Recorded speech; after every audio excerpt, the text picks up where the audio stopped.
A very good morning to all of you. Student, today I am going to start a new chapter in the geography, and the name of the chapter is India Physical Features.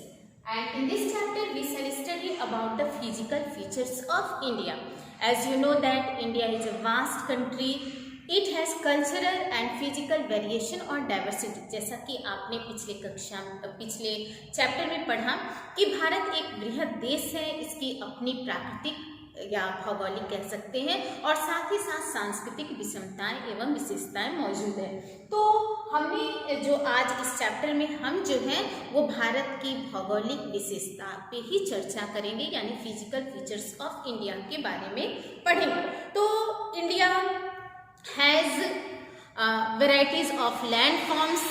It includes lofty mountains, plain, plateau, coastal plains, desert and island group. जहाँ तक भारत के विषय में बात है तो भारत विश्व के मानचित्र में एक ऐसा देश या उपमहाद्वीप के रूप में है जिसके पास जो है विभिन्न प्रकार की भौगोलिक स्थितियां और परिवेश जो है वो मौजूद है। It has different types of landform और फिजिकल वेरिएशन और डाइवर्सिटी। अब देखिए, जैसे अगर पर्वत के विषय में बात करें कि भारत के पास पर्वतों के विषय में, तो भारत के पास विश्व के प्रमुख जो ऊंचे पर्वतों में जो हिमालय है वो भारत के उत्तर में स्थित है। भारत में प्लेन रीजन है, यानी मैदानी इलाका भी है। यहाँ पे अगर रेगिस्तान की बात करें तो भारत में रेगिस्तान इलाका भी है, रेगिस्तानी क्षेत्र भी है। साथ ही साथ यहाँ पे प्लेट्यू रीजन भी है, यानी पठारी क्षेत्र भी है, कोस्टल प्लेन भी है, समुद्र तटीय क्षेत्र भी है। और साथ ही साथ भारत के पास दो उसका आइलैंड ग्रुप है। एक फर्स्ट जो है वो आपका Andaman Nicobar, it lies in Bay of Bengal. Second Lakshadweep, it lies in Arabian Sea. अब क्या है, भारत के पास दो आइलैंड है। आइलैंड मीन्स द्वीप, हिंदी में इसे द्वीप कहते हैं। और इसको अगर डिफाइन करना हो तो हम कह सकते हैं the land which is surrounded by all side of water. ऐसा भूखंड, मान लीजिए कि ऐसी जमीन है, ऐसा लैंडफॉर्म है जो चारों ओर पानी से घिरा है। ये बे ऑफ बंगाल यानी बंगाल की खाड़ी में स्थित है और इसके चारों ओर क्या है, पानी है। तो the landform which is surrounded by all side of water is called island. यहाँ पे भी देखिए दो आइलैंड है, एक जो है वो अरेबियन सी में स्थित है, ये अरेबियन सी है, और ये बे ऑफ बंगाल है, बे ऑफ बंगाल। और नीचे भारत की क्या है, Indian ocean. As you know that India is called a peninsula because it is surrounded by three sides of water. Bay of Bengal lies in the east, Arabian Sea lies in the west, and Indian Ocean lies in the south. Bharat के पूर्व में बंगाल की खाड़ी, पश्चिम में अरब सागर और दक्षिण में हिंद महासागर स्थित है। और इस रीजन के कारण ये भारत का जो निचला हिस्सा है, हम देखते हैं कि ये निचला हिस्सा जो भारत का है वो तीनों साइड से पानी से घिरा होता है। तो ऐसे लैंडफॉर्म को पेनिनसुलर कहते हैं, यानी प्रायद्वीप। अब क्या है कि भारत के पास दो द्वीप भी है। द्वीप यानी the land which is surrounded by all side of water, यानी अंडमान निकोबार और लक्षद्वीप जो है ये क्या है, भारत के द्वीप हैं, ये भारत के द्वीप है। तो there are difference between peninsula and island. Peninsula क्या है, the land which is surrounded by three side of water, और island the land which is surrounded by all side of water.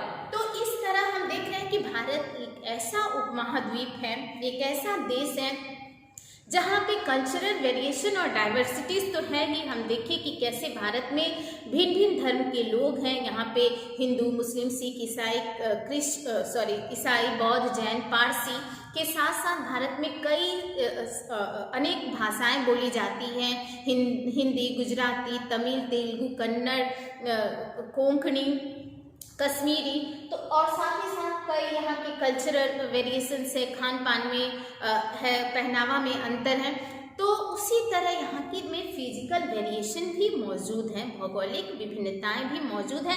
और एक भारत, हम गर्व से कह सकते हैं कि भारत एक ऐसा देश है जहाँ पे हमें कई सारे भौगोलिक परिवेश मिल जाते हैं।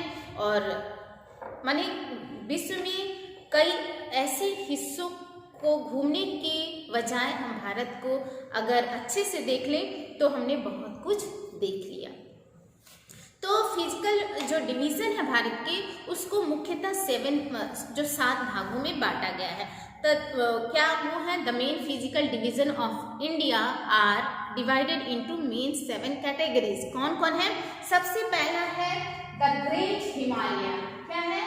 द नॉर्दर्न हिमालय बोल सकते हैं या द ग्रेट हिमालय। ये क्या है? ये आपका हिमालय पर्वत, ठीक, द ग्रेट हिमालय या द नॉर्दर्न हिमालय। अब इसकी क्या है, ये भारत के उत्तर में स्थित है। It lies in the north side of the India, Bharat के उत्तर में स्थित है। साथ ही साथ इसकी स्थिति क्या करती है, भारत के लिए बहुत ही लाभदायक है। हम आगे पढ़ेंगे कि कैसे ये हिमालय भारत के उत्तर में स्थित है, तो ये भारत को किस तरह से प्रभावित करता है। तो पहला फिजिकल फीचर में हमने क्या देखा कि द नॉर्दर्न माउंटेन या हिमालय और हिमालय। दूसरा है द नॉर्दर्न प्लेन। क्या है? The northern plane. अब ये नॉर्दर्न प्लेन क्या है? प्लेन रीजन, द लैंड जो है जो फ्लैट होते हैं और मेनली जो है it is formed by the deposition of river soil. इसका निर्माण कैसे होता है? तो नदियों के द्वारा लाई गई मिट्टी से प्लेन रीजन का निर्माण होता है, यानी जो मैदानी भाग है उसका निर्माण होता है नदियों के द्वारा लाई गई मिट्टी से। तो यहाँ पे नदी जो हम 3 मेन रिवर आगे पढ़ेंगे, 3 main river Ganga, Indus, Brahmaputra, इसके सॉइल से इस रीजन का फॉर्मेशन हुआ है। तो द नॉर्दर्न प्लेन कैसे बना है? The northern plain are formed by the deposition of soil of 3 main Himalayan rivers that are Indus, Ganga and Brahmaputra. इन 3 नदियों के द्वारा लाई गई मिट्टी के जमावड़े से इस जो भाग है नॉर्दर्न प्लेन यानी उत्तर भारत का मैदान, उसका निर्माण हुआ है। तीसरा हमारा है द ग्रेट इंडियन डेजर्ट। क्या है? The great Indian desert. अभी आपको बताएं कि अगर रेगिस्तान देखना है, रेगिस्तानी क्षेत्र देखना है, तो वो भी भारत में मौजूद है। तो ये कौन कौन से हैं?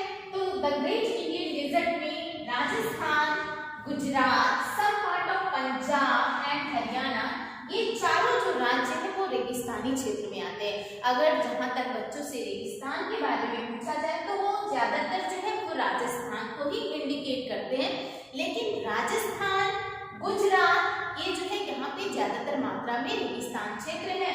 लेकिन इसके साथ साथ some part of Punjab and Haryana is also क्या है? Desert land. इसका पंजाब का पूरा भाग नहीं, क्योंकि हम देखते हैं कि ये गेहूं में, मेज में ये बहुत आगे है इसके प्रोडक्शन में, तो ये पूरा तो रेगिस्तान है नहीं। तो western part of Punjab and western part of Haryana is also a desert reason.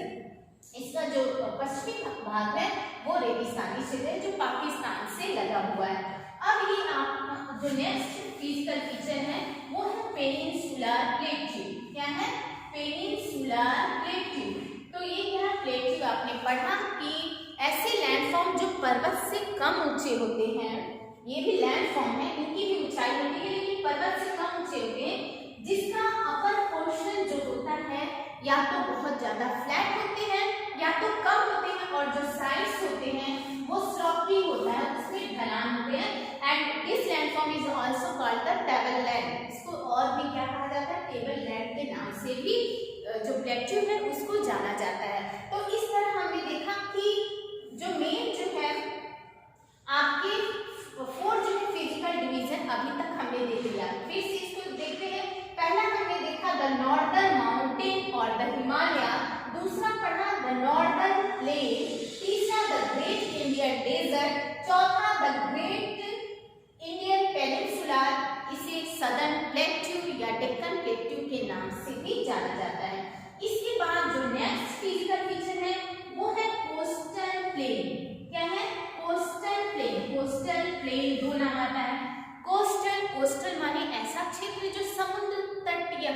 यानी जो समुद्र से सटा हुआ। As you know that India is a peninsular, तो 3 साइड में क्या है, आपके ओशियन है, सी है, Bay of Bengal, Caribbean Sea, Indian Ocean. तो ये समुद्र का तट है ये रीजन में। साथ ही प्लेन क्यों नाम आया है, कोस्टल प्लेन। तो प्लेन माने होता है the land which are formed by the deposition of river soil, ऐसे भूखंड, ऐसा भूभाग जिसका निर्माण नदियों के द्वारा लाए गए मिट्टी के जमावड़े से होता है, उसको प्लेन कहते हैं। तो ये देखिए, ये जो पेनिनसुलर प्लेट्यू है, डेक्कन प्लेट्यू या सदर्न प्लेट्यू, इससे बहुत सारी नदियां निकलती हैं या स्ट्रीम्स निकलते हैं, और ये नदियां या तो वेस्ट साइड में बहती हैं या तो ईस्ट साइड में बहती हैं, और इसके द्वारा लाए गए मिट्टी के जमावड़े से इस रीजन का निर्माण हुआ है। भारत के निचले हिस्से का निर्माण क्या हुआ है, किससे हुआ है, तो deposition of soils that is originated from the Deccan plateau, southern plateau या पेनिनसुलर प्लेट्यू हम कर सकते हैं, जिसकी उत्पत्ति इस पठार से हुई है। तो ये हमारा हो गया डेक्कन प्लेट्यू से, तो सॉरी कोस्टल प्लेन।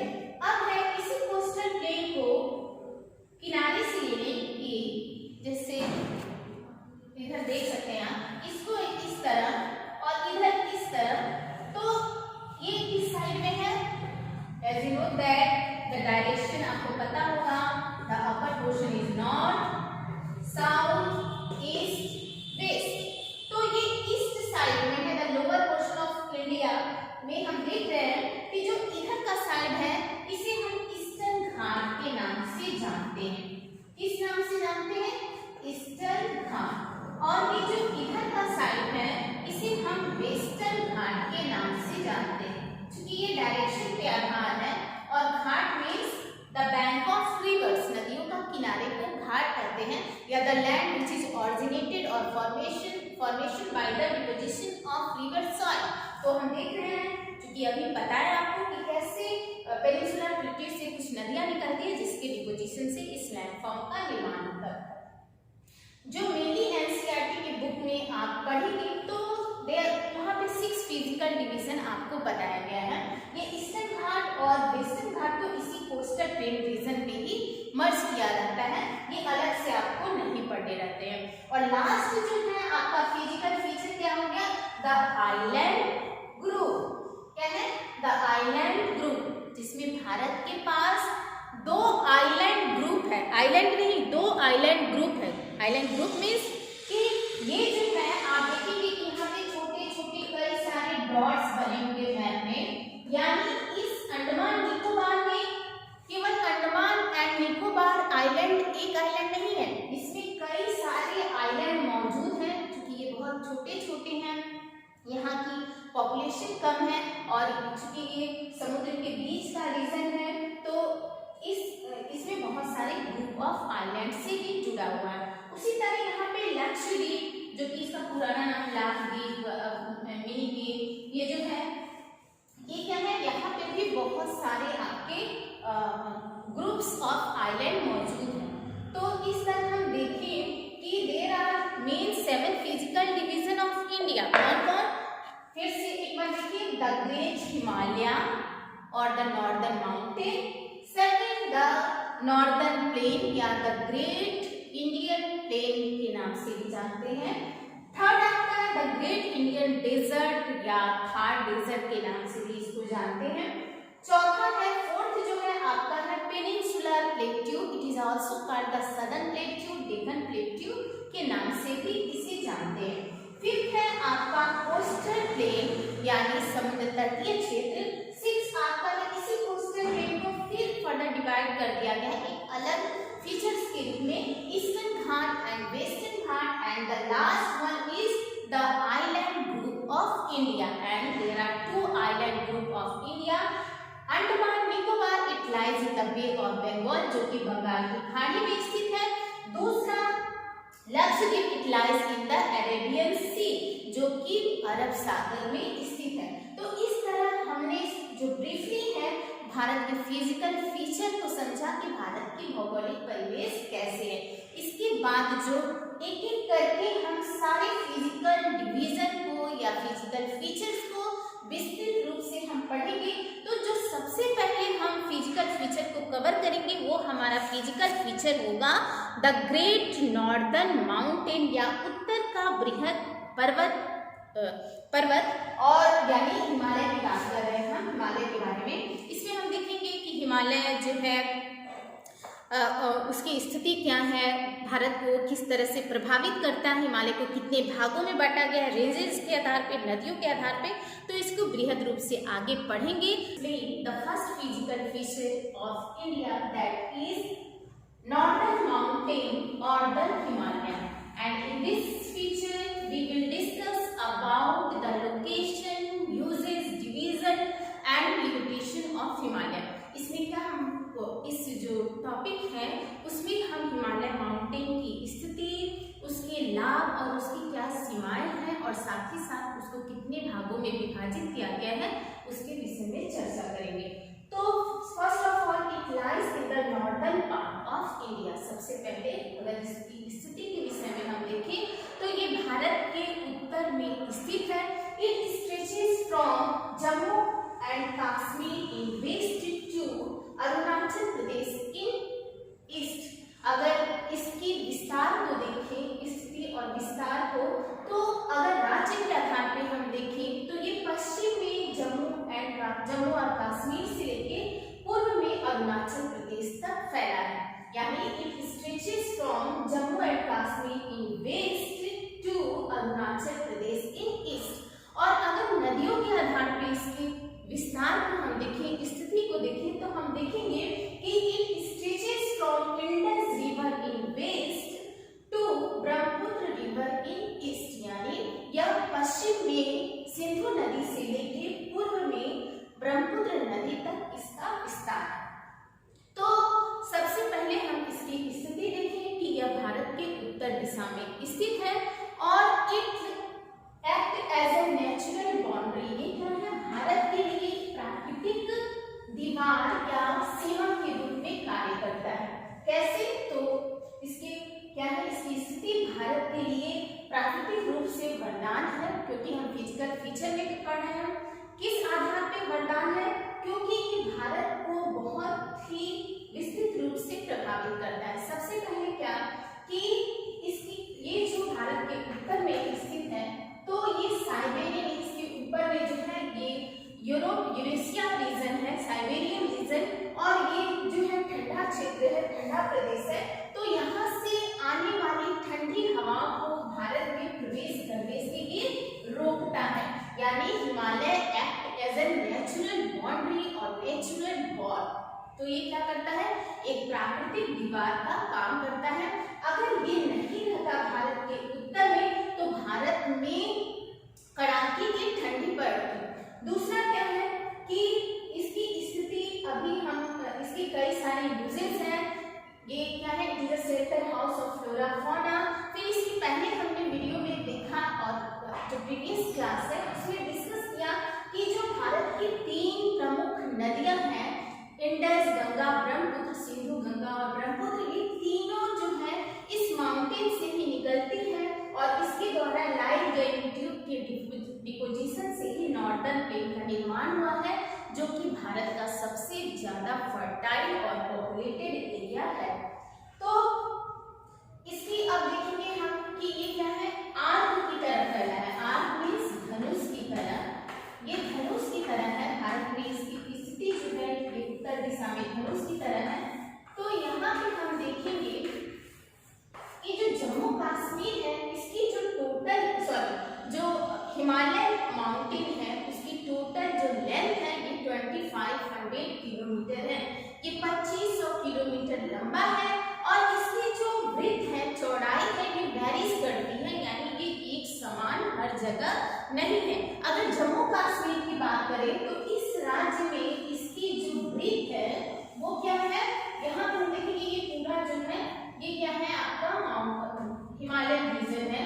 तो जम्मू कश्मीर में इसकी ब्रीथ है 400 किलोमीटर और यही अरुणाचल प्रदेश तक आते आते इसका जो मोटाई है वो पतली हो जाती है और वेरीज कर जाती है 150 किलोमीटर, यानी its breadth varies from 150 to 400 kilometre. अगर इधर से देखें तो अरुणाचल प्रदेश में इसकी चौड़ाई है, ब्रीथ है वो 150 किलोमीटर है, जो कि जम्मू कश्मीर में आते आते 400 किलोमीटर हो जाती है। तो कहने का मतलब है कि इसकी जो ब्रीथ है वो वेरीज करती है। अब बात करेंगे, लोकेशन हमने देख लिया, फिर इसकी जो ब्रीथ है और लेंथ है उस पर भी हमने डिस्कस किया। अब बात करेंगे कि जो हिमालयन माउंटेन है उसको रेंजेस के आधार पे कितने पार्ट में डिवाइड किया गया है। जो हिमालयन माउंटेन है उसको रेंजेस के आधार पे कितने पार्ट में डिवाइड किया गया है। तो सबसे पहले प्रीवियस क्लास में या प्रीवियस वीडियो में हमने चर्चा किया था कि जो रेंजेस क्या होते हैं कि continuous peak in a mountain is called ranges. जो लगातार कई सारी चोटियां आपस में मिलके रेंजेस का निर्माण करती है। जैसे कोई पर्वत है उसमें कई सारे शिखर हैं और उन चोटियों के ही समग्र रूप को श्रेणी या रेंजेस कहा जाता है। तो ये हमारा अगर हिमालयन माउंटेन है तो इसको रेंजेस के आधार पे और नदियों के आधार पे बांटा गया है। रेंजेस के आधार पे अगर बात हम करें तो हिमालय को 3 भागों में बांटा गया है। पहला Himadri, the upper portion of Himalaya is called Himadri, और इनर हिमालय और अपर हिमालय। ये आगे भी आपको मिलेगा आगे की क्लास में 9th में। तो ये जो हिमालय है उसको रेंजेस के आधार पे 3 भागों में बांटा गया है। सबसे पहला the upper Himalaya, it is also called the Himadri और inner Himalaya. The second portion is called Himachal, Himachal, lesser और मिडिल हिमालय। जो बीच का भाग है श्रेणी के आधार पे हिमालय का उसको हिमाचल, लेसन हिमालय और मिडिल हिमालय के नाम से जाना जाता है। The third portion of the Himalaya और lower portion of the Himalaya is called Shivalik, Shivalik और आउटर हिमालय। क्या कहा जाता है?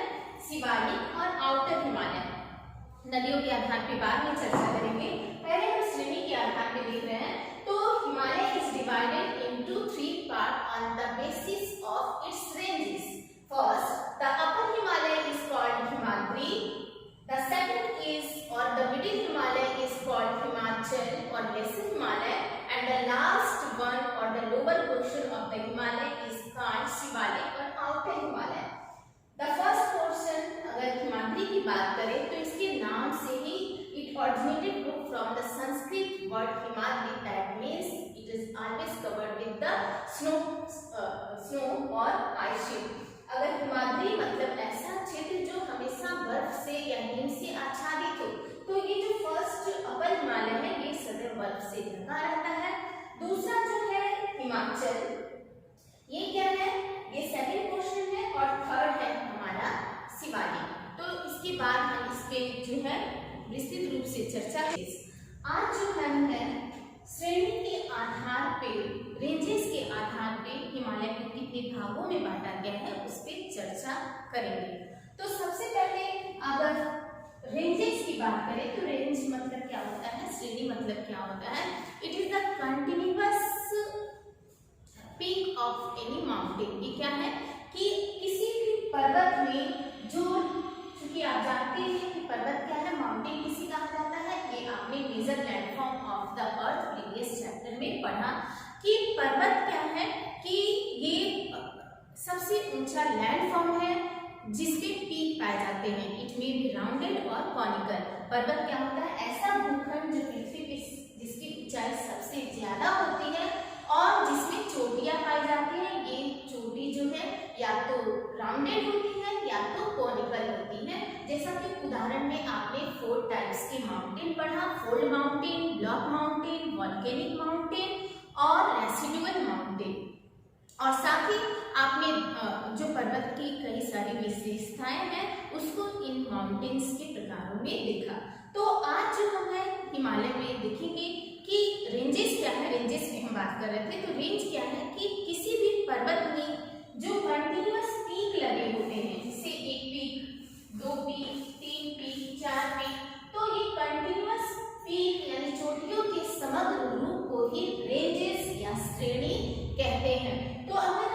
माउंटेन रेंज क्या है कि हिमालय माउंटेन रेंज, अगर ये टर्म आता है हिमालय माउंटेन रेंज तो इसका मतलब हो गया कि हिमालय की कई जो चोटियों के समग्र रूप यानी एक साथ कई सारे पीक के विषय में बात हो रही है।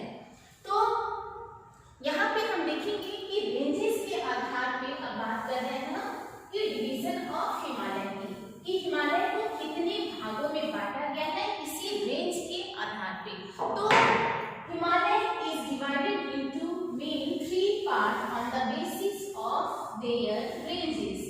हिमालय जो है उसको मुख्यतः 3 भागों में बांटा गया है, किसके आधार पे, श्रेणी के आधार पे यानी रेंजेस के आधार पे। The upper portion of the Himalaya is called Himadri, Himadri और लेस और इनर हिमालय, इनर हिमालय, ठीक। The upper portion of the Himalaya is known as Himadri or inner Himalaya. The middle portion of Himalaya is called Himachal, Himachal और lesser Himalaya,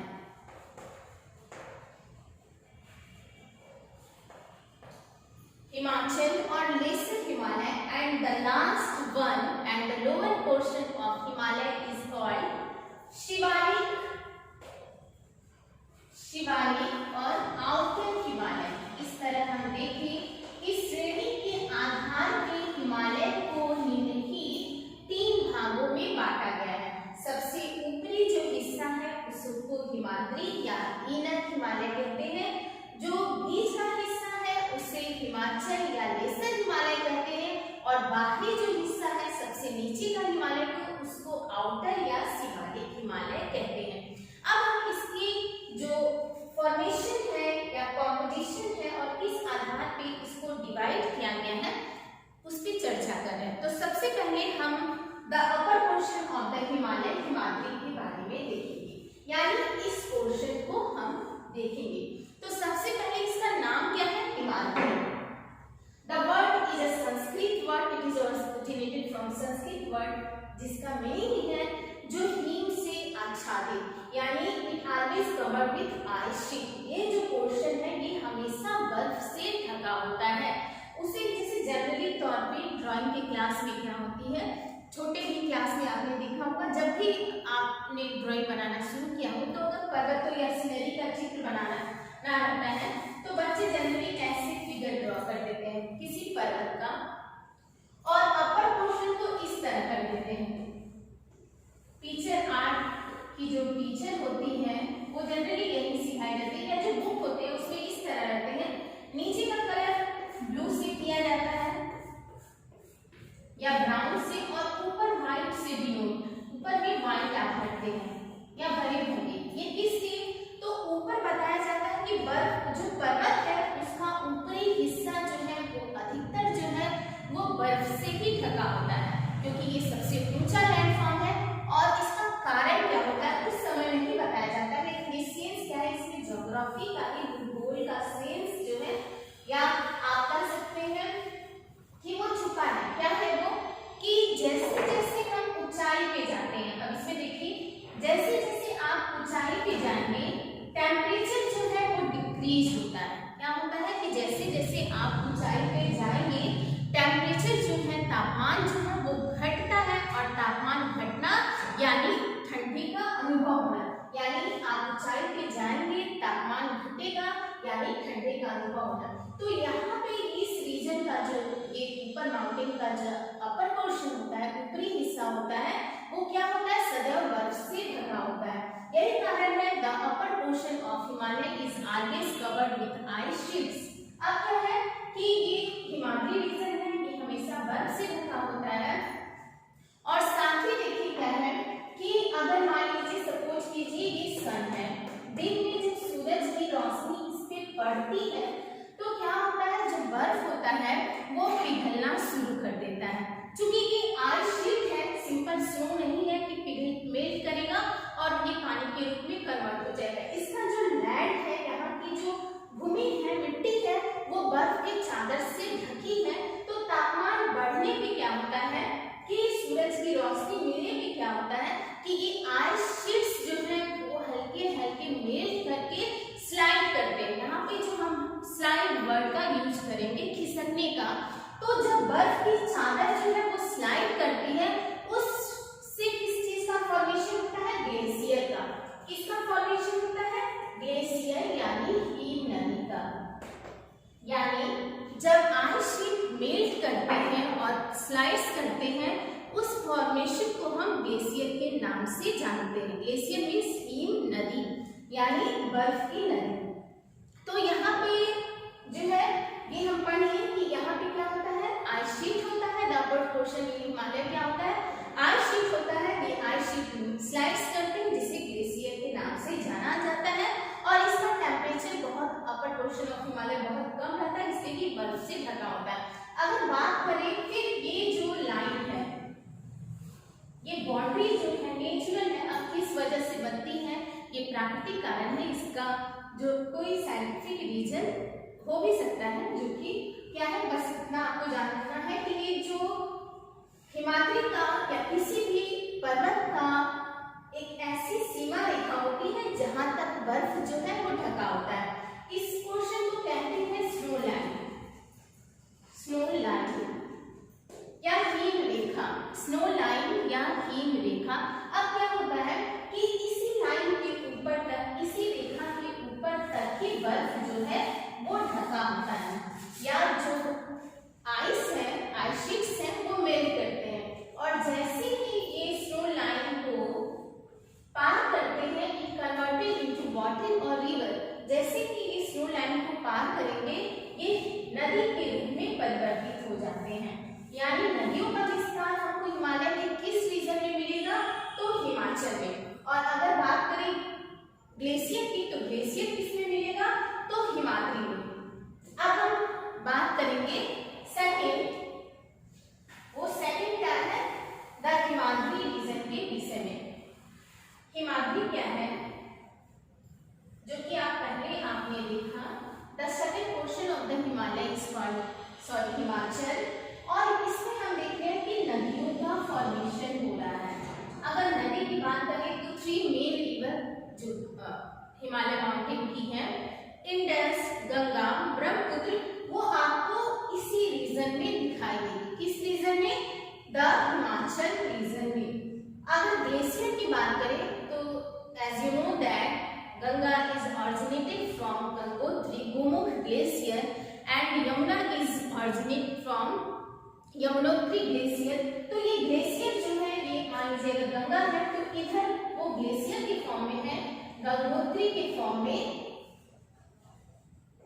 और जैसे ही snow line को पार कर रही है, it convert into Ganga, river के form में है। ठीक, साथ ही तो इसमें किसका हमें नदियों का विस्तार दिखाई देगा, और साथ ही साथ इसमें वैली दिखाई देते हैं, वैली और रेंजेस दिखाई देते हैं। रेंजेस अभी आपने देखा, कई सारे छोटे छोटे पीक्स जो हैं इसमें दिखाई देते हैं, चोटियां दिखाई देती हैं, और साथ ही वैलीज यानी घाटी दिखाई देते हैं। घाटी किसे कहा जाता है, दो पर्वतों के बीच के स्थान को, जैसे मान लीजिए ये 2 माउंटेन है, 2 माउंटेन रेंज है, इसके बीच का जो ये पोर्शन है, ये क्या है, ये वैलीज है। अगर उदाहरण के रूप में अगर ये इस तरह की घाटी होगी, कभी अगर पॉइंटर शेप है तो इस तरह की घाटी होगी, ये बीच का जो प्लेस है ये वैली है। तो इस रीजन में बहुत सारे वैलीज पाए जाते हैं और रेंजेस पाए जाते हैं। वैलीज और रेंजेस पाए जाते हैं। वैलीज में अगर हम देखेंगे तो कुल्लू, काश्मीर और कांगड़ा वैली जो है इसमें पाई जाती है। अगर रेंजेस की बात करें तो महाभारत रेंज, धौलाधार रेंज और कई सारे रेंजेस जो है ये हिमाचल रीजन में पाई जाती है। तो हमने हिमाचल की विशेषता में क्या देखी कि जो नदी हमें दिखाई देती है वो हिमाचल रीजन में दिखाई देती है। इसमें कई सारे रेंजेस पाए जाते हैं और कई सारे वैलीज पाए जाते हैं। और अगर हम हिमाद्री की बात करें, इसको फिर से रिवाइज करते हैं, हिमाद्री की बात करें तो इसमें ग्लेशियर पाए जाते हैं, ये आइस शीट से ढका होता है। और अब लास्ट हम देखें कि जो आउटर हिमालय है या द लोअर हिमालय, ये क्या है? द लोअर हिमालय जो है और मिडिल हिमालय यानी हिमाचल, इसके बीच में बहुत सारे ऐसा जो क्षेत्र पाया जाता है जिसे डून्स कहा जाता है। डून्स मतलब एक तरीके से वो जो रीजन है वो वैली का रीजन है और टूरिस्ट प्लेस है, यहाँ पे लोग घूमने के लिए आते हैं। तो कई सारे दून, जैसे आपने सुना होगा कोटली दून, पाटली दून, फिर देहरादून। तो ये जो सब रीजन है कि आउटर हिमालय और मिडिल हिमालय के बीच में पाया जाता है। और जो नीचे है यहाँ पे हम देखेंगे कि cover with a great variety of flora. ये क्या है? यहाँ पे बहुत सारे ट्रीज है, घना जंगल है, फॉरेस्ट है। इसके फिर नदियां यहाँ पे दिखाई नहीं देती है, विलुप्त हो जाती हैं। जो नदी हमको हिमाचल में अच्छी तरह से दिखाई दे रही थी वो इस रीजन में विलुप्त हो जाती है, नहीं दिखाई देती है। तो इस तरह हमने आज हिमालय का जो प्रकार है, डिवीजन है, विभाजन है, उसको रेंजेस के आधार पे देखे। और इसके बाद हिमालय को जो है मुख्यतः नदियों के आधार पे अगर बात करें तो 4 भागों में बांटा गया है, जो कि आपको आगे पढ़ना है, आपके कोर्स में नहीं है। अगर नदियों के आधार पे बात करें तो हिमालय को 4 भागों में बांटा गया है। पहला जो है वो इंडस से लेके काली रिवर तक, जिसे इंडस से लेके सतलज रिवर तक, जिसे पंजाब हिमालय या रीजनल कहेंगे, कश्मीर हिमालय, हिमाचल हिमालय कह सकते हैं।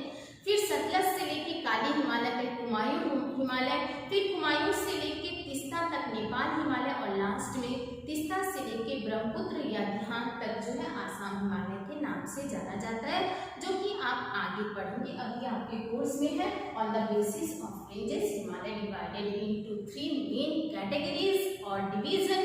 First Himadri, second Himachal and third is Shivalik. तो great northern plain, and in this region we will discuss about the physical feature of India and how the northern plain that affect the India geographical condition।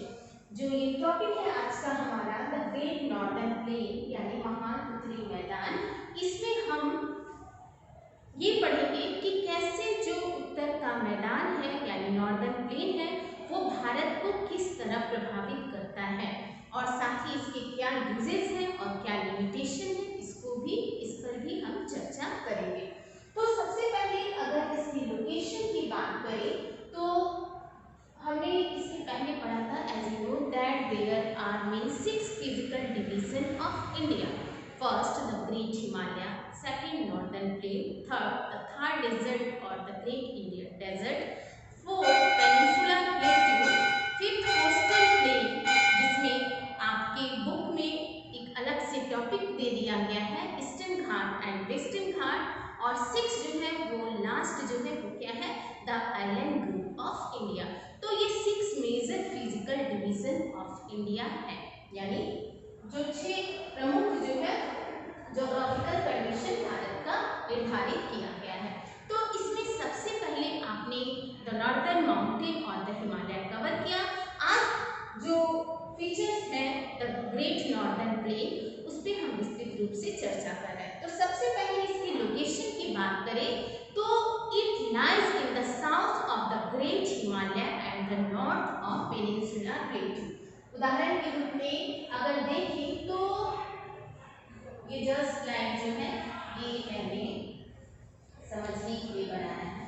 तो ये जो है आपका ये northern plain, तो northern plain जो है ये क्या है, आपने देखा था कि हिमालय जो है वो कहां से कहां गया है, it stretch from Jammu Kashmir in west to Arunachal Pradesh in east. राज्य के आधार पे मैंने आपको बताया था कि अगर राज्य के आधार पे इसकी स्थिति या विस्तार को बताया जाए तो हम बताएंगे कि ये पश्चिम में जम्मू कश्मीर से लेकर पूर्व में अरुणाचल प्रदेश तक फैला है, और अगर नदियों के आधार पे बताना हो तो हम बताएंगे कि it stretch from Indus in west to Brahmaputra in east. नदियों के आधार पे बताएंगे कि ये पश्चिम में सिंधु नदी से लेकर पूर्व में ब्रह्मपुत्र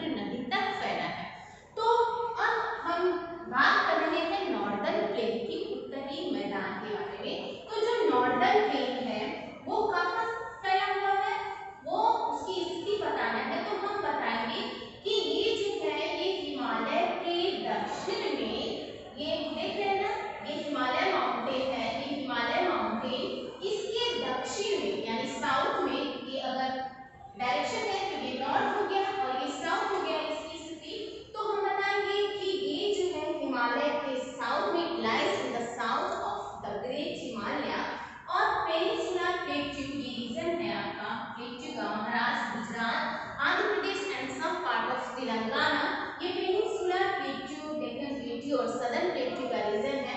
तो इसके क्या है, नॉर्थ में स्थित है। तो लाइज यानी इसकी लोकेशन बता रहे हैं, तो हम बताएंगे northern plain lies in the south of the great Himalaya and the north of the peninsular plateau और डेक्कन प्लेट्यू और सदर्न प्लेट्यू। ये हमारी हो गई उत्तर भारत, उत्तरी मैदानी जो भाग है गैंगेटिक प्लेन या ब्रह्मपुत्र जो प्लेन है या इंडस प्लेन, उसकी स्थिति के बारे में। अब बात करेंगे प्लेन, चूंकि आप जानते हैं as you know that plain किसे कहा जाता है, these landforms are formed by the deposition of river soil। ये ऐसा भूखंड भूभाग जिसका निर्माण नदियों के द्वारा लाई गई जलोढ़ मिट्टी के द्वारा हुआ है या उसके जमावड़े से हुआ है, उसे हम कहेंगे प्लेन रीजन। ये क्या होता है, एक तरीके से फर्टाइल होता है, जो कि हम पिछले क्लास में आपको बता चुके थे कि जो 3 मेन रिवर है हिमालय की, कौन कौन सी, इंडस, पहला है Indus, second Ganga and third Brahmaputra. ये जो 3 मेन रिवर है and their tributaries make the this plain. ये जो प्लेन है, ये मैदान है नॉर्दर्न प्लेन, इसका निर्माण इन नदियों और इसके साथ साथ इनकी ट्रिब्यूटरीज के द्वारा इन जो इस मैदान के जो नॉर्दर्न प्लेन है उसका फॉर्मेशन हुआ है। तो हमने इसकी स्थिति पे चर्चा किया, दूसरी इसकी फॉर्मेशन के बारे में, इसकी कॉम्पोजिशन कैसे हुई है। तो नदियों के द्वारा जो हिमालयन 3 मेन रिवर है गंगा, ब्रह्मपुत्र, इंडस और साथ ही साथ इसकी ट्रिब्यूटरीज यानी सहायक नदियों के लाए गए मिट्टी के द्वारा इस लैंडफॉर्म का निर्माण हुआ है। अब हम इसके लेंथ के विषय में देखेंगे कि ये जो भाग है नॉर्दर्न प्लेन, ये जो नॉर्दर्न प्लेन है, नॉर्दर्न प्लेन में अगर देखेंगे तो हम इंडस के भी राज्य को लेंगे, इंडस जिस राज्य से प्रवाहित होती है, साथ ही जहां से गंगा फ्लो करती है और ब्रह्मपुत्र फ्लो करती है। तो मेनली जो इसमें नॉर्दर्न प्लेन में जो राज्य आते हैं वो कौन कौन से हैं, जम्मू कश्मीर, हिमाचल प्रदेश, पंजाब, हरियाणा के इंडस जिसको कवर करती है। और गंगा की बात करें तो सम पार्ट ऑफ उत्तराखंड, जो उत्तराखंड से ये निकल रही है, तो उत्तराखंड, उत्तर प्रदेश, बिहार, झारखंड, पश्चिम बंगाल और ब्रह्मपुत्र को देखें तो मेनली जो है ये आसाम, अरुणाचल प्रदेश के रीजन में और कुछ जो है राज्यों में बढ़ती हुई, दोनों जो है वो बंगाल की खाड़ी में, गंगा और ब्रह्मपुत्र एक साथ बंगाल की खाड़ी में देश के विश्व का सबसे बड़ा डेल्टा का निर्माण करती है। तो ये हम देख रहे हैं कि 3 जो मेन रिवर है उसके द्वारा जो है वो जो नॉर्दर्न प्लेन है उसका फॉर्मेशन होता है। अब चर्चा करेंगे इसके लेंथ पे। इसकी जो लेंथ है, the length of northern plain is about 2400 kilometre. अब इसकी जो लंबाई है, अभी लंबाई देख रहे हैं, इसका एक्सटेंशन किधर है, इसका विस्तार किधर से है, तो इस वेस्ट से ईस्ट की तरफ या ईस्ट से वेस्ट भी बोल सकते हैं।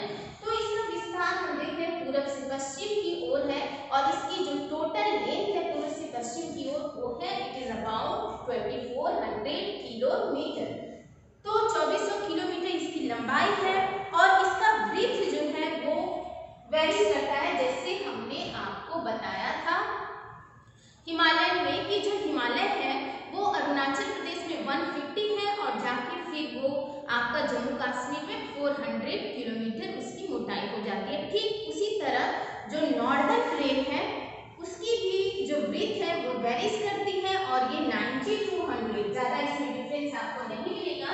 इसकी जो मोटाई है या चौड़ाई है वो 90 to 100 है। ब्रीथ कितनी है इसकी, तो 90 to 100 किलोमीटर। तो इसको लर्न कर लीजिएगा कि टोटल लेंथ है फ्रॉम ईस्ट टू वेस्ट और वेस्ट टू ईस्ट 2400 किलोमीटर और ब्रीथ है नॉर्दर्न प्लेन का 90 to 100 किलोमीटर। अब इसके ये जो लैंड है ये बहुत ज़्यादा फर्टाइल है और इसके विषय में है कि वर्ल्ड के जितने भी एलुवियल प्लेन है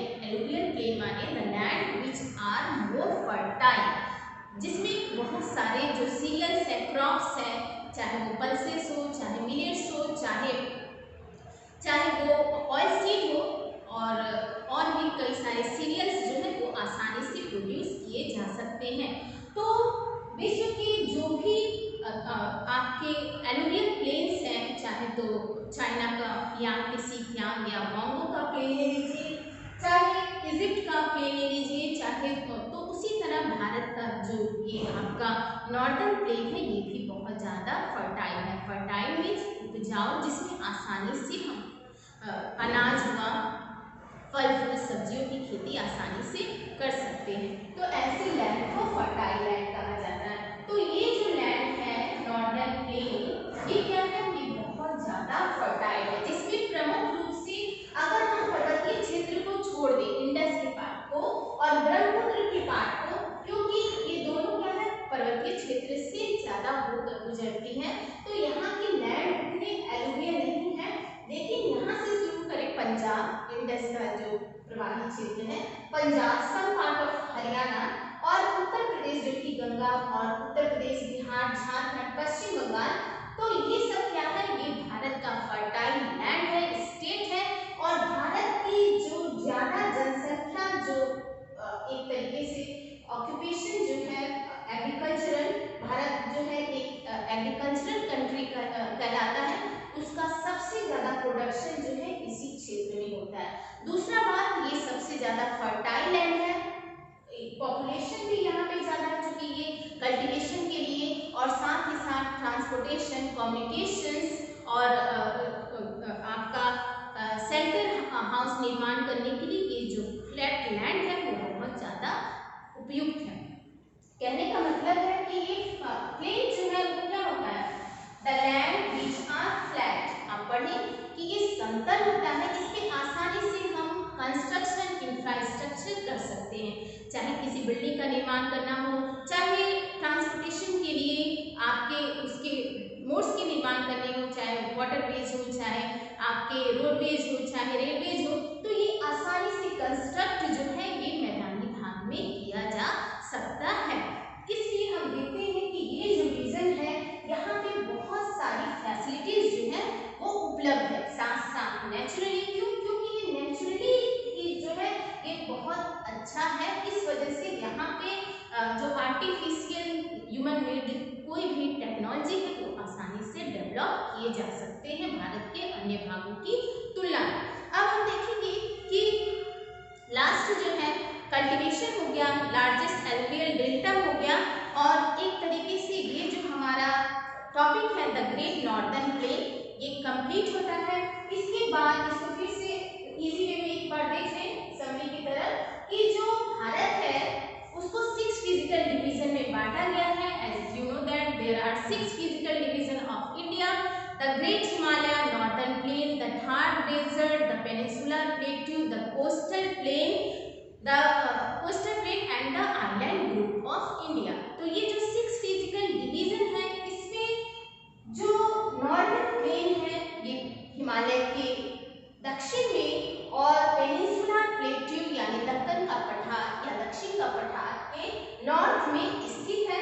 साथ ही क्या है, ये जो है बहुत ज्यादा फर्टाइल लैंड है, यहाँ की भूमि फ्लैट होने के कारण, नेचुरली डेवलप होने के कारण कई सारी टेक्नोलॉजी, चाहे वो ट्रांसपोर्टेशन की हो, चाहे कम्युनिकेशन की हो, वो इजीली डेवलप्ड इस एरिया में की जा सकती है या हो जाती है। और साथ ही साथ ये जो लैंड है ये भारत के लिए वरदान है, क्योंकि भारत की जो मेनली जो एग्रीकल्चर डेवलप्ड कंट्री कहा जाता है वो इसी लैंड के आधार पे कहा जाता है। यहाँ पे बहुत सारे सीरियल्स आसानी से प्रोड्यूस किए जाते हैं। तो great Indian desert, as you know that there are main 6 physical division of India, the Great Himalaya or the Northern Mountain, the Northern Plain, the Great Indian Desert, the Peninsular Plateau, the Coastal Plain and the Island Group. And today we shall study about the Great Indian Desert.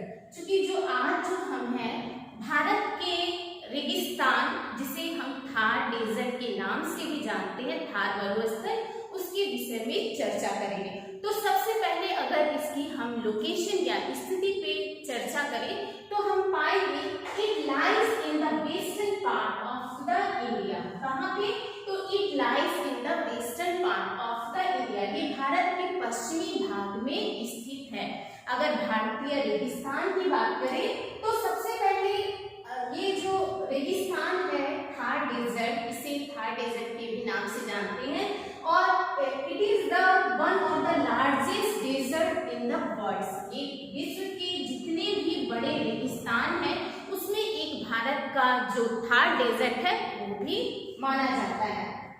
तो क्या है कि इसकी स्थिति हम देख रहे हैं, क्योंकि आप जो है वो नॉर्दर्न प्लेन के बारे में पढ़ चुके हैं। तो नॉर्दर्न प्लेन का रीजन ये है आपका Punjab, Uttar Pradesh, Haryana, some part of Haryana, Uttar Pradesh, Bihar, Paschim Bengal and Jharkhand. ये रीजन जो है आपका नॉर्दर्न प्लेन का रीजन है जिसके विषय में आप पढ़े कि it is the fertile land of the India. Bharat का जो सबसे उपजाऊ भूमि है वो कौन सा है? तो नॉर्दर्न प्लेन है। तो ये नॉर्दर्न प्लेन हम पढ़ चुके हैं और अब जो है हम थार डेजर्ट के विषय में पढ़ रहे हैं। तो थार डेजर्ट की अगर लोकेशन बताना है तो हम बताएंगे it lies in the western side of the northern plane. ये भारत के जो उत्तर भारत का मैदान है नॉर्दर्न प्लेन, उसके पश्चिमी भाग में स्थित है। कौन कौन से राज्य को ये इसकी लोकेशन के अंतर्गत आती है? तो सबसे पहले राज्य में हम बताएंगे it mostly cover the state of Rajasthan, Gujarat, Punjab, Haryana. Punjab की जो लोकेशन है वो और थोड़ी नीचे है, पंजाब एंड हरियाणा। तो ये जो मेन जो है भारत में अगर रेगिस्तान शब्द का यूज होता है तो ज्यादातर जो बच्चे हैं, मोस्टली बच्चे जो है वो केवल राजस्थान स्टेट की ही कल्पना करते हैं। लेकिन ग्रेट इंडियन डेजर्ट का बात है और ये भारत की एक फिजिकल फीचर को निर्धारित करती है। तो इसमें मेन जो है वो 4 स्टेट आते हैं। Most part of the Rajasthan का पूरा पार्ट, गुजरात का पार्ट और सब part of Punjab and Haryana. Punjab के भी कुछ पार्ट और हरियाणा के भी कुछ पार्ट जो वेस्टर्न साइड पाकिस्तान से जुड़े हैं, लगे हैं, वो जो है वो हमारा द ग्रेट इंडियन डेजर्ट में आता है। लेकिन अगर एकमात्र स्टेट पूछा जाए तो वहां पे जो है वो राजस्थान को आप इंगित करेंगे मैप स्क्रीन में। अगर इंडियन डेजर्ट में केवल एक स्टेट की बात किया जाता है, पूछा जाता है तो सबसे पहले इसकी लोकेशन पे हमने देखा कि it lies in the western part of the northern plane. ये क्या है कि भारत के उत्तर भारत के मैदान के वेस्ट में पश्चिमी भाग में स्थित है। फिर क्या है? It is the hottest and driest region of the India. ये भारत का सबसे गर्म और सूखा प्रदेश है, सूखा क्षेत्र है। क्योंकि आप जानते हैं कि डेजर्ट ऐसा लैंड होती है, ऐसी भूमि होती है जो सैंडी होती है, जहाँ पे रेत ही रेत होते हैं और जहाँ की क्लाइमेट जो है, रेनफॉल है वो लगभग 50 सेंटीमीटर से रेनफॉल वहाँ पे कम होती है।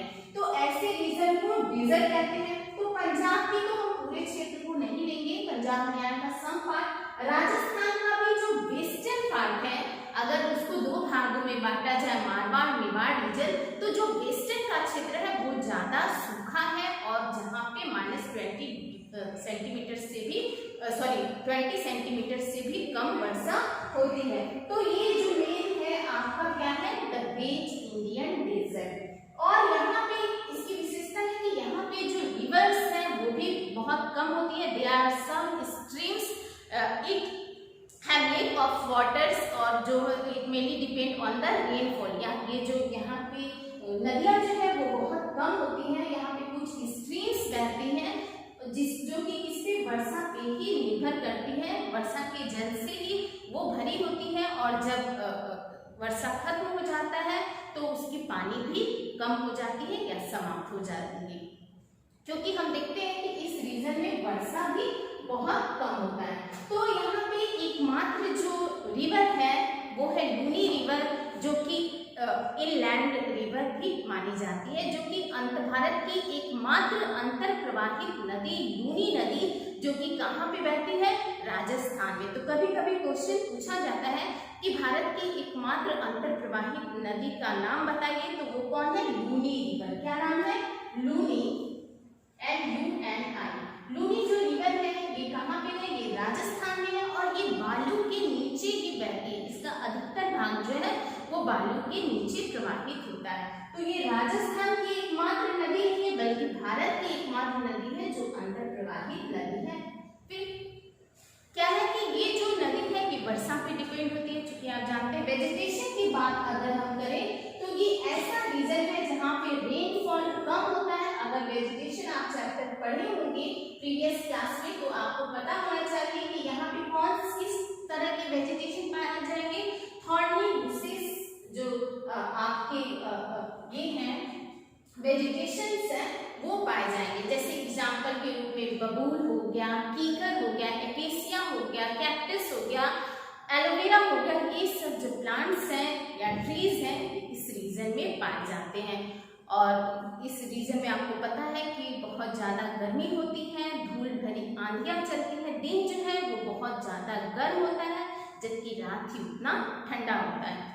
क्योंकि बालू जो है वो दिन में तेजी से गर्म होता है, उतनी ही रात में ठंडी भी उतनी ही तेजी से हो जाती है। इसलिए ये रीजन दिन में गर्म होता है और रात में ठंडा होता है। इसके बाद जो फिजिकल फीचर हम देखेंगे वो हम देखेंगे कि द ग्रेट पेनिनसुलर प्लेट्यू या द सदर्न प्लेट्यू और डेक्कन प्लेट्यू पे हम चर्चा करेंगे। Peninsular plateau, it is also known as Deccan plateau, southern plateau. जो आज जो हमें जिस फिजिकल फीचर यानी भौगोलिक परिवेश की चर्चा करेंगे भारत की, वो है दक्कन का पठार, डेक्कन प्लेट्यू, जिसे पेनिनसुलर प्लेट्यू या सदर्न प्लेट्यू के नाम से भी जानते हैं। तो सबसे पहले अगर इसकी लोकेशन पे चर्चा करें, इसकी स्थिति पे, तो हम पाएंगे it lies in the western part, sorry it lies in the southern part of the northern plane. चूंकि आप नॉर्दर्न प्लेन पढ़ चुके हैं कि नॉर्दर्न प्लेन की स्थिति में क्या चर्चा किए थे, it lies in the southern part of the great Himalaya और द नॉर्दर्न माउंटेन। ये जो नॉर्दर्न प्लेन है ये भारत के जो है हिमालय के दक्षिण में स्थित है। और ये जो पेनिनसुलर प्लेट्यू है, अगर इसकी स्थिति पे चर्चा हम करेंगे तो बताएंगे कि peninsular plateau lies in the southern part of the northern plane और द ग्रेट इंडियन प्लेन। ये भारत के जो उत्तर भारत का मैदान है उसके दक्षिण में स्थित है। कौन, तो the peninsular plateau, Deccan plateau और सदर्न प्लेट्यू। क्या क्या नाम है, Deccan plateau, Deccan plateau, southern plateau and it is also known as peninsular plateau, peninsular plateau। और जो अधिकतर जो इसमें देख रहे हैं कि दक्षिण का जितने भी राज्य हैं वो इस क्षेत्र के अंतर्गत आ जाते हैं।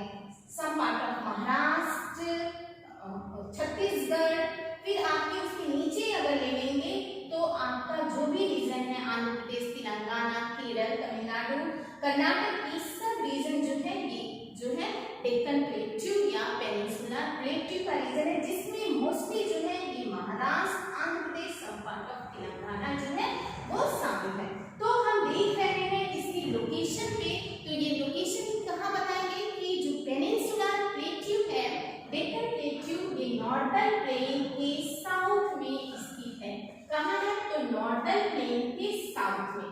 और अगर इस तरह भारत में बताना हो तो हम बताएंगे कि जो निचला हिस्सा है भारत को अगर दो हिस्सों में बांट दें तो अपर पोर्शन के नीचे का भाग जो है वो पेनिनसुलर रीजन, पेनिनसुलर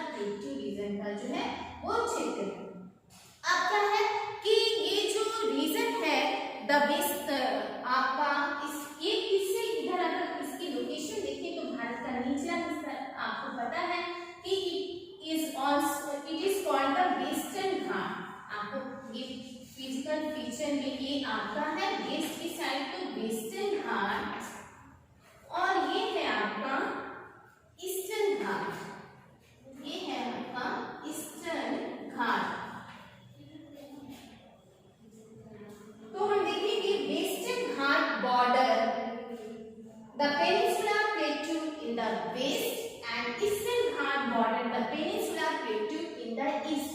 ये जो दोनों घाट है भारत का निचले हिस्सा का, वेस्टर्न घाट यानी पश्चिमी घाट और पूर्वी घाट, ये जो है पेनिनसुलर प्लेट्यू या दक्षिण का जो पठार है उसकी दिशा निर्धारित करती है। एक पश्चिमी छोर निर्धारित करती है और दूसरा जो है वो पूर्वी छोर निर्धारित करती है। तो पेनिनसुलर जो western ghat and eastern Ghat border the peninsular plateau region west side and east side respectively।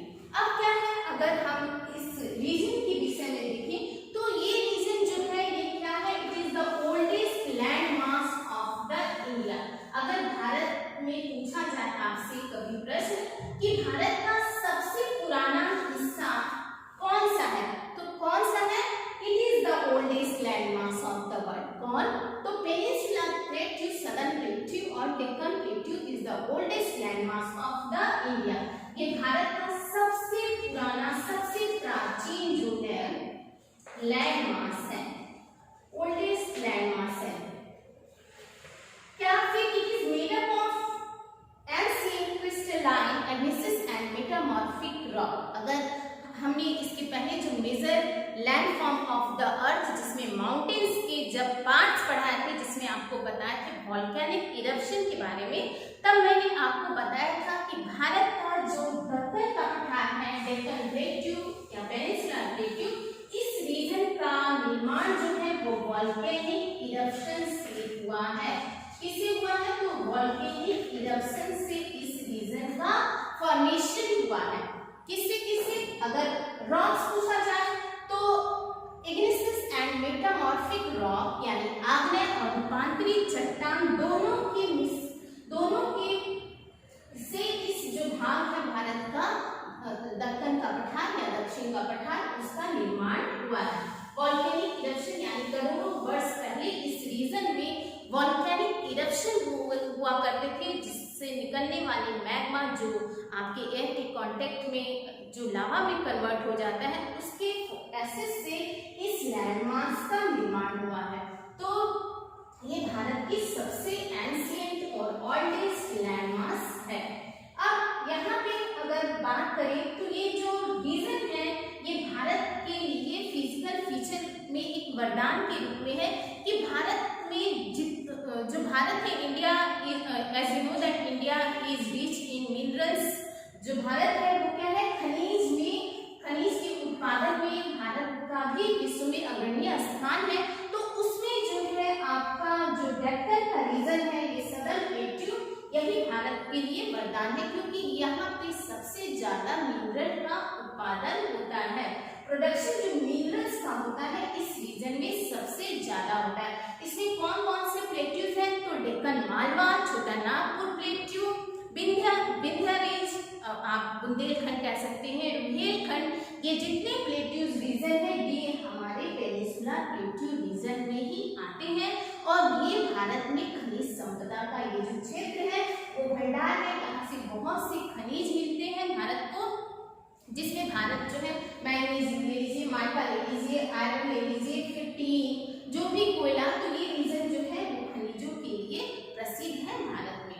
साथ ही यहाँ पे क्या है कि कुछ नदियां भी और स्ट्रीम्स भी इस रीजन में बहती हैं। तो इसमें जो दक्षिण की जो मुख्य नदियां हैं वो है गोदावरी, कृष्णा, कावेरी, महानदी, नर्मदा और ताप्ती। ये जो है इतनी जो नदियां हैं इत्यादि और भी इनकी सहायक ट्रिब्यूटरीज हैं, लेकिन जो मुख्य नदियां हैं वो है नर्मदा, ताप्ती, गोदावरी, कृष्णा, कावेरी, महानदी, ये भीमा, ये सब जो नदियां हैं ये इस रीजन में बहती हैं और इसके साथ साथ इसकी ट्रिब्यूटरी जो है इस क्षेत्र को कुछ जो आपका पढ़ेंगे आप coastal plain, eastern coastal plane, western coastal plane, western coastal plane, इसको ये नदियां फर्टाइल भी बनाती हैं और कुछ बहुत जो है इस रीजन में एग्रीकल्चर भी किए जाते हैं, सीरियल्स के, मिलेट्स के और पल्सेस के। तो ये जो रीजन है हम देख रहे हैं कि यहाँ पे कई सारी जो रिवर्स है वो भी फ्लोज करती है, और ये जो रिवर्स है ये क्या है, it mainly depend on the rainfall. ये क्या होती है, ये जो नदियां होती हैं ये वर्षा पे डिपेंड करती है, चूंकि ये प्लेट्यू रीजन से निकलती हैं तो यहाँ पे हम जानते हैं कि प्लेट्यू जो है it is the not source of water then the mountain. Mountain की तुलना में यहाँ जो स्रोत होता है वो वर्षा पे ही प्लेट्यू भी निर्भर करते हैं। इसमें कुछ उस पे केमिकल कॉम्पोजिशन होती है प्लेट्यू की कि वो रेनफॉल के वाटर को एब्जॉर्ब कर लेते हैं, वही बाद में स्ट्रीम के रूप में निकलते हैं। तो हमने देख लिया कि इसमें कई सारी नदियां जो है इस रीजन में निकलती हैं। साथ ही क्या है कि अगर हिल की बात करें तो अरावली हिल, फिर आपके सतपुड़ा, विंध्या रेंजेस, फिर बहुत सारे हिल्स हैं। ठीक है, अनाई मुदी is the highest peak of western ghat and जो अनाई मुदी है ये जो वेस्टर्न घाट है इसकी सबसे हाईएस्ट पीक है, यानी सबसे ऊंची चोटी है। और Mahendragiri is the highest peak in the eastern घाट। जो महेंद्रगिरी है वो ईस्टर्न घाट की सबसे ऊंची चोटी है और अनाई मुदी जो है वेस्टर्न घाट की सबसे ऊंची चोटी है। तो ये जो है आप देखिए कि हमने आज जो है वो द पेनिनसुलर प्लेट्यू और डेक्कन प्लेट्यू और सदर्न प्लेट्यू जो है कवर किया है। तो इसके बाद जो अगला अगला जो फिजिकल फीचर हम पढ़ेंगे वो हम पढ़ेंगे the coastal plane of the India. और वो जो कोस्टल प्लेन है वो मेनली जो है इसी रीजन में है। ये नीचे का अभी आपको हमने बताया कि कैसे दक्षिण के पठार गोदावरी, कृष्णा, नर्मदा, ताप्ती, कावेरी, भीमा जो निकलती है वो कुछ लैंड को फर्टाइल भी बनाती है। और ये जो रीजन हो जाएगा ये कोस्टल प्लेन रीजन, इसकी ही हम नेक्स्ट क्लास में चर्चा करेंगे। The coastal plane, as you know that there are 6 main physical division of India: the northern Himalaya, the northern plain, the Thar desert, the coastal plain, the peninsular plateau and the island group. So today we will discuss the next topic, that is the coastal plain. अब जो है आज हम coastal plain जो समुद्र तटीय मैदान है भारत के उसके विषय में चर्चा करेंगे। तो सबसे पहले अगर इसकी लोकेशन, इसकी स्थिति पे बात करें तो हम देखेंगे it lies the both side of the peninsular plateau. ये जो पेनिनसुलर प्लेट्यू है इसके दोनों साइड में ये कोस्टल प्लेन पाया जाता है। कौन सा कोस्टल प्लेन? तो the great Indian coastal plain lies the both side of the peninsular plateau. चूंकि आपने लोकेशन में देखा था पेनिनसुलर प्लेट्यू कौन है, ये रीजन जिसमें आपने देखा था the some part of the southern part of Madhya Pradesh, Chhattisgarh, Maharashtra, Gujarat, Andhra Pradesh, Telangana, Kerala, Tamil Nadu and Karnataka का region are known is the peninsular plateau और पेनिनसुलर प्लेट्यू और सदर्न प्लेट्यू और डेक्कन प्लेट्यू। तो ये जो रीजन है आपका दक्षिण का, इसमें हम देखेंगे कि ये जो रीजन है इसके बोथ साइड में, यानी आपका ये रीजन जिसको हम डार्क से कर रहे हैं इंडिकेट, और ये रीजन जो है ये कोस्टल प्लेन का रीजन है। Coastal plain it is derived from two words, coastal and plain, दोनों वर्ड है इसमें, कोस्टल और प्लेन। कोस्टल चूंकि आप जानते हैं कोस्टल मतलब समुद्र तट, और प्लेन माने होता है the land which are formed by the deposition of river soil, माने ऐसा स्थान, ऐसा क्षेत्र जो नदियों के द्वारा लाई हुई मिट्टी के जमावड़े से बनता है उसे हम प्लेन रीजन कहते हैं, जो कि फर्टाइल होता है यानी उर्वरक होता है, उपजाऊ होता है। और ये जो रीजन है आपका ये कोस्टल प्लेन है। As you know that India is a peninsula, that means it is surrounded by 3 sides of water. Bay of Bengal lies in the east, Arabian Sea lies in the west and the Indian Ocean lies in the south. Bharat के पूर्व में बंगाल की खाड़ी, पश्चिम में अरब सागर और दक्षिण में हिंद महासागर स्थित है। तो हम इसका लोकेशन देख रहे हैं तो देख रहे हैं कि ये जो पेनिनसुला रीजन है इसमें बहुत सारी नदियां जो है या स्ट्रीम्स हैं या नदियों की जो ट्रिब्यूटरीज है, उप नदियां या जो सहायक नदियां हैं, ये इस रीजन में प्रवाहित होती हैं और बहुत सारे जो अपने फर्टाइल सॉइल से इस प्लेन का निर्माण करती है। यानी कोस्टल प्लेन का निर्माण कैसे होता है? तो तो नदियों के द्वारा लाई गई मिट्टी के डिपोजिशन से जो नदियां पेनिनसुला रीजन से निकलती हैं, जिनकी उत्पत्ति पेनिनसुला रीजन से होती है। तो फिर हम अगर देखें, ये मान लीजिए मेरा हो गया ईस्टर्न घाट, ईस्टर्न घाट, ये हो गया वेस्टर्न घाट, वेस्टर्न घाट। तो to the east of the eastern Ghat lies eastern coastal plain, ये हमारा है ईस्टर्न कोस्टल प्लेन, ये अंदर का ये जो इतना रीजन है। And to the west of the western Ghat western coastal plain lies, ये हमारा है बीच का जो लैंड फॉर्म पे है वेस्टर्न कोस्टल प्लेन। तो फिर से एक बार देखिए कि जो भारत का निचला हिस्सा है, इसमें ये जो बीच का पोर्शन है पेनिनसुला रीजन, पेनिनसुला प्लेट्यू, इसके दोनों साइड में जो है जो प्लेन्स पाए जाते हैं, मैदान पाए जाते हैं, उसी की वेस्टर्न कोस्टल प्लेन और ईस्टर्न कोस्टल प्लेन के नाम से जाना जाता है। तो ये हमारा जो रीजन है, फिर से देखिए, ये मान लीजिए ये हमारा है पेनिनसुला प्लेट्यू, और पेनिनसुला प्लेट्यू के वेस्ट में ये हो गया वेस्टर्न कोस्टल प्लेन, और ये हमारा ईस्टर्न कोस्टल प्लेन, और ये हो गया वेस्टर्न कोस्टल प्लेन रीजन। तो ईस्टर्न कोस्टल प्लेन जो है ये बे ऑफ बंगाल के पास है, ये इस कोस्ट से जुड़ा है, तो बे ऑफ बंगाल यानी बंगाल की खाड़ी के पास, और हमारा जो वेस्टर्न कोस्टल प्लेन है वो अरेबियन सी से जुड़ा हुआ है। तो बस इसमें हमको इसकी लोकेशन पे चर्चा की, तो देखिए कि क्या है कि पेनिनसुला प्लेट्यू के बोथ साइड में ये कोस्टल प्लेन स्थित है। वेस्टर्न घाट के वेस्ट में वेस्टर्न कोस्टल प्लेन है, और ईस्टर्न घाट के वेस्ट में ईस्टर्न कोस्टल प्लेन है, और वेस्टर्न घाट के वेस्ट में वेस्टर्न कोस्टल प्लेन जो है स्थित है। और ये जो है ये लैंड जो है ये उर्वरक है, उपजाऊ है, और यहाँ पे बहुत सारे क्रॉप्स की जो प्रोडक्शन किया जाता है।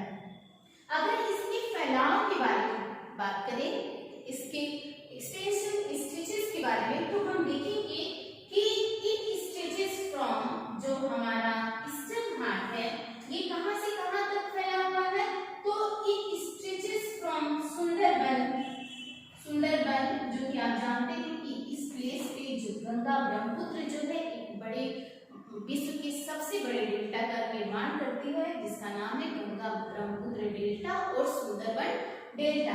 तो ये जो सुंदरबन प्लेस है यहाँ से लेके कहाँ तक फैली हुई है, कन्याकुमारी तक। कहाँ तक, कन्याकुमारी तक।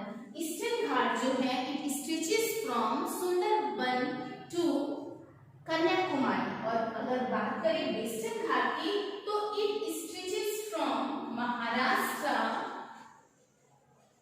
या रन ऑफ कच्छ, इसके ऊपर चले जाइए गुजरात से, रन ऑफ कच्छ टू कन्याकुमारी, ये भी कहां तक फैला हुआ है, तो रन ऑफ कच्छ से लेके कन्याकुमारी तक। फिर से देखिए ईस्टर्न घाट जो है ये सुंदरबन से लेके कन्याकुमारी तक फैला है, और वेस्टर्न घाट जो है ये रन ऑफ कच्छ से लेके कन्याकुमारी तक फैला है। अब इसके अगर डिवीजन की बात करें कि ये जो वेस्टर्न घाट है और ईस्टर्न घाट, इसको पूरा इरेज कर दे रहे हैं, बस सिंपली हम नीचे वाले पोर्शन को देखें तो देखेंगे कि जो भारत का निचला हिस्सा है इसको अगर देखें तो जो ईस्टर्न घाट है हमारा, ईस्टर्न घाट ये हम देख रहे हैं कि ये बंगाल में वेस्ट बंगाल से लेके नीचे आपके तमिलनाडु केरल के नीचे कन्याकुमारी तक फैला है। तो यहाँ से लेके यहाँ इस जो पोर्शन है आपका eastern coastal plain, eastern coastal plain जो रीजन है इसको दो भागों में डिवाइड किया गया है। It is divided into two parts. The upper portion is called northern Sircars, and the lower portion is called Coromandel Coast.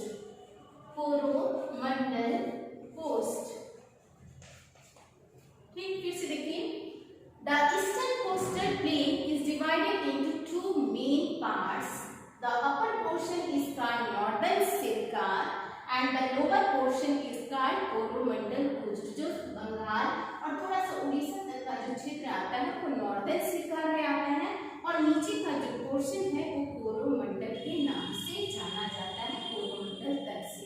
अब वेस्ट साइड की बात करें तो जो ये वेस्टर्न कोस्टल प्लेन है,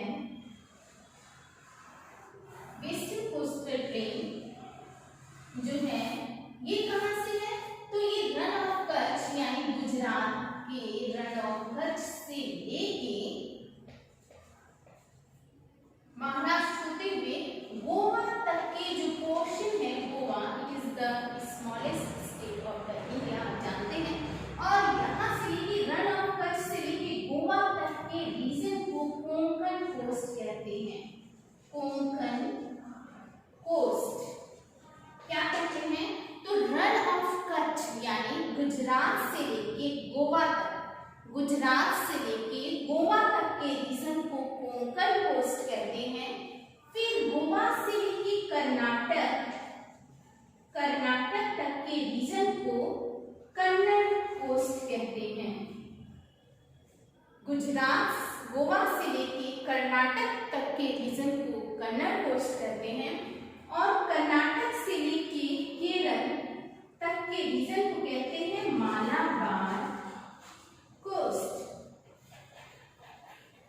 मालाबार कोस्ट। अब देखिए फिर से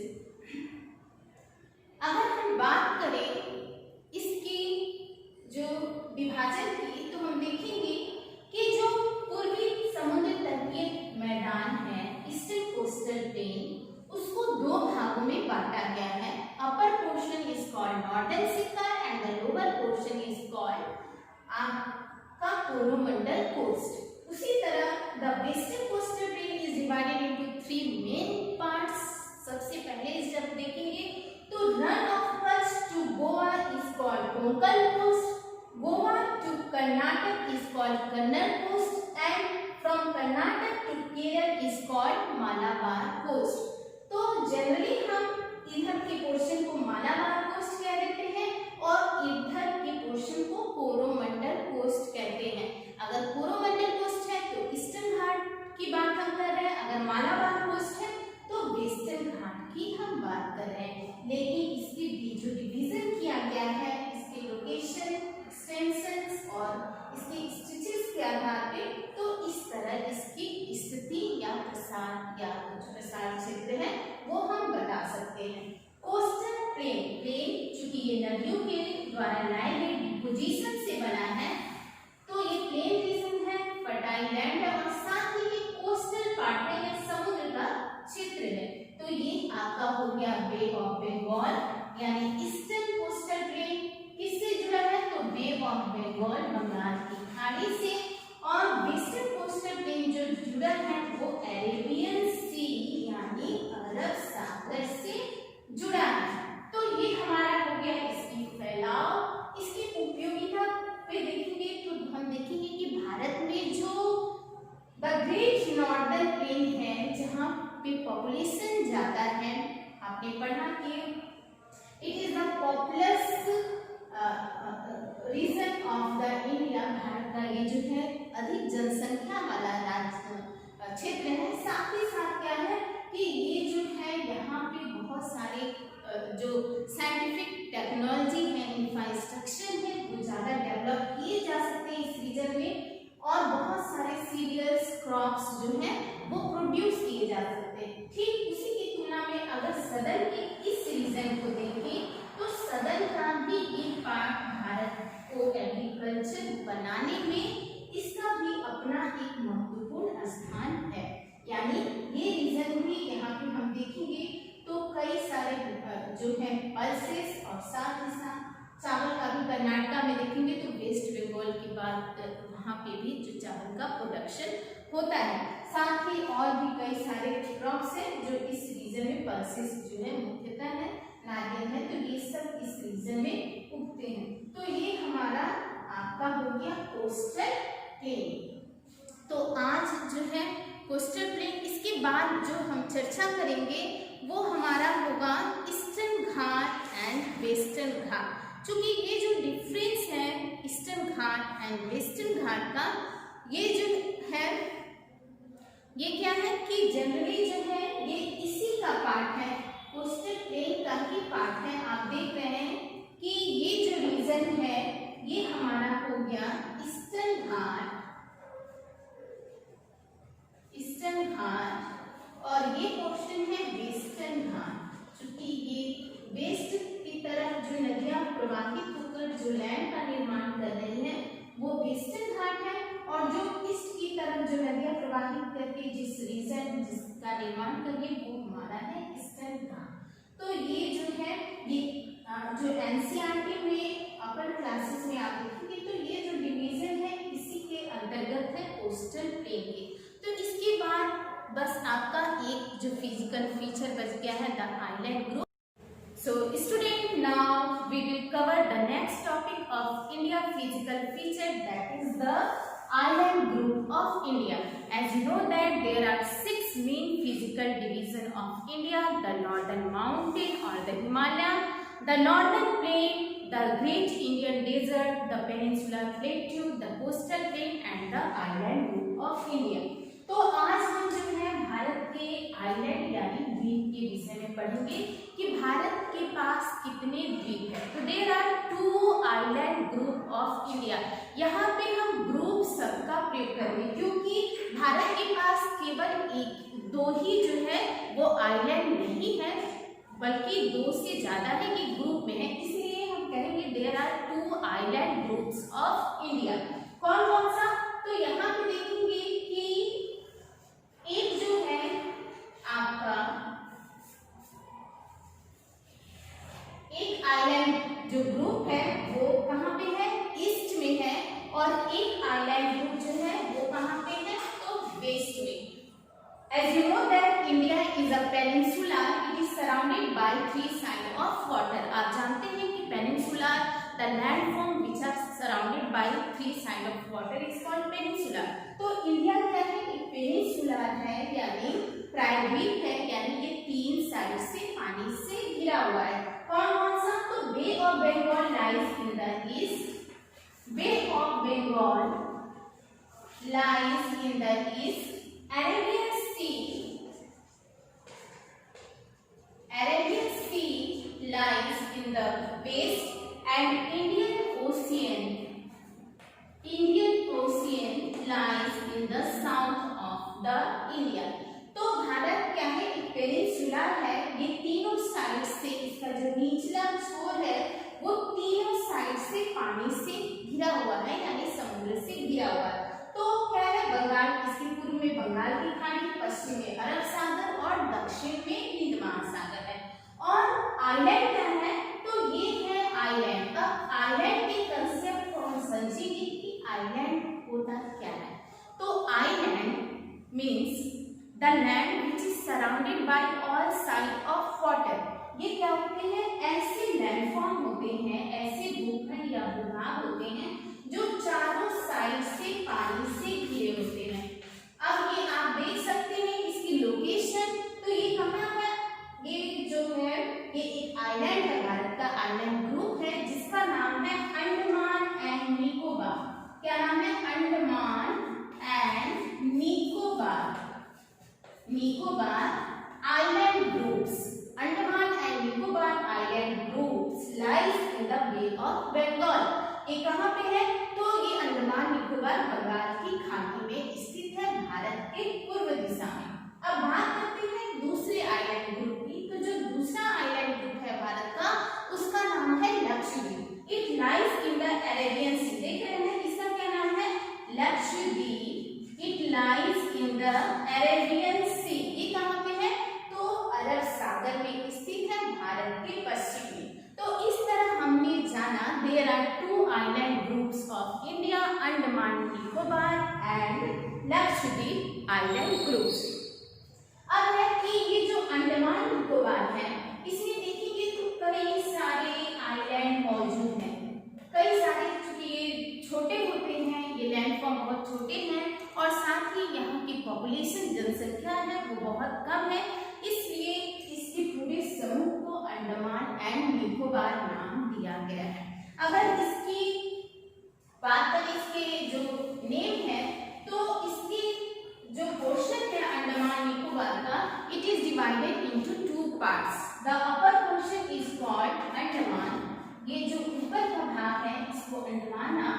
जाना जाता है और जो नीचे का पोर्शन है उसको निकोबार नाम से जाना जाता है। अब बात करते हैं लक्षद्वीप की। तो Lakshadweep it is also known as Lakshadweep, इसका जो एंशिएंट नेम है लाक्षद्वीप मीनिंग के, फिर आपका एलेंद्वीप जो है इसका प्राचीन नाम है, और लाक्षद्वीप जो है it is made up of coral. अब ये कोरल क्या होता है, जिसे आप हिंदी में मूंगा कहते होंगे, मूंगा आपने सुना होगा। ये क्या है, कोरल जो होता है it is these are the skeleton of tiny marine animal plant polyps। ये क्या होते हैं कि एक समुद्री जीव होते हैं जिसका नाम पॉलिप्स होता है, उसके स्केलेटन से इस जो है भाग का निर्माण हुआ है।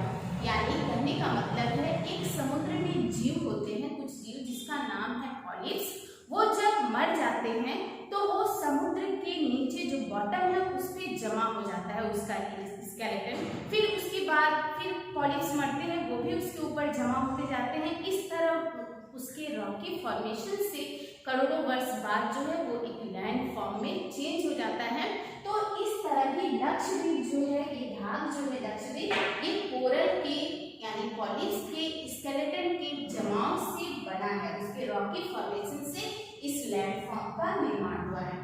तो ये हमारा है लक्षद्वीप। आप जो है कि ये भारत के आपके दो आइलैंड ग्रुप हो गए, अंडमान एंड निकोबार और लक्षद्वीप। दोनों जो आइलैंड ग्रुप हैं क्या है, these are the source of the flora and fauna. यहाँ पे कई सारे वेराइटीज आपको मिलेगी वेजिटेशंस की और साथ ही साथ जीव जंतु की। चूंकि फॉरेस्ट है वहाँ पे बहुत ज़्यादा, तो कई सारे जो स्पीसीज है प्लांट्स के, फ्लोरा के और फौना को, वो आपको इस लैंड फॉर्म में देखने को मिलेंगे। तो ये क्या है, इसको हम कह सकते हैं कि these are covered with varieties of trees और फॉरेस्ट। इस वजह से these are the shelter house of flora and fauna. यहाँ पे बहुत सारे फ्लोरा और फौना आपको देखने को मिलेंगे। साथ ही अगर हम अंडमान निकोबार की बात करें तो जो अंडमान निकोबार है, यहाँ पे भारत का एकमात्र जो ज्वालामुखी, एक्टिव सक्रिय ज्वालामुखी है, वो पाया जाता है। जैसे कि आपने इसके पहले मेजरलैंड फॉर्म ऑफ द अर्थ जो चैप्टर है उसमें हमने आपको वॉल्केनिक माउंटेन्स पढ़ाया था, जिसमें हमने बताया था कि there are mainly 4 types of mountain, block mountain, fold mountain, residual mountain and volcanic mountain. तो उस वॉल्केनिक माउंटेन्स के भी कई प्रकार होते हैं।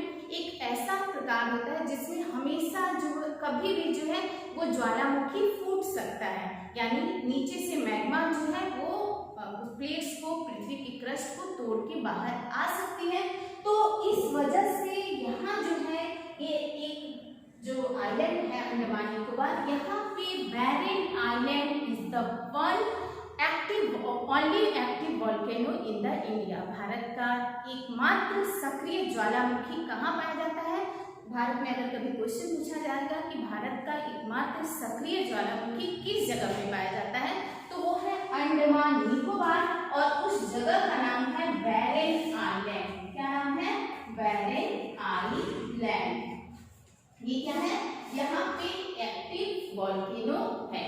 लक्षद्वीप क्या है कि लक्षद्वीप कोरल आइलैंड से बना है, और ये दोनों जो है यहाँ पे वेराइटीज और species of flora and fauna मौजूद है।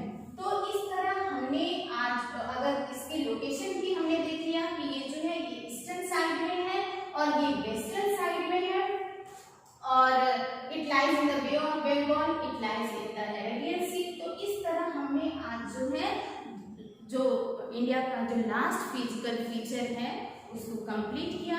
तो आज के लिए इतना ही।